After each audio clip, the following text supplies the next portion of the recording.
պետք է քաղաքացիները հիշեն այն, ինչ կատարում էր Ռոբերտ Քոչարյանի կառավարման շրջանում։ Սպանություններ քաղաքական, լրագրողներից էզուջարդ, հայհոյանքներ, անբռնազբոս տարբեր պահվածքներ, անթույլատրելի եւ այսպես անկառավարելի, ընտրակեղծարարություն, ընտրակաշառք, տնտեսության գահավիժում, համաշխարհային մակարդակում Հայաստանի հեղինակության անկում, թվացյալ խաղաղության պայմաններում անընդհատ պատերազմական իրավիճակ, անընդհատ զոհեր, կրակոցներ։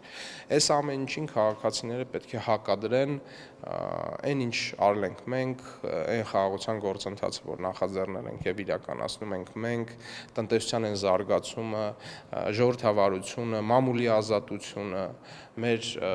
տնտեսական, քաղաքական, իրավական ձեռքբերումները եւ Հայաստանի Հանրապետության քաղաքացին պետք է որոշում կայացնի ոչ միայն անձերի, այլ նաեւ համակարգերի մեջ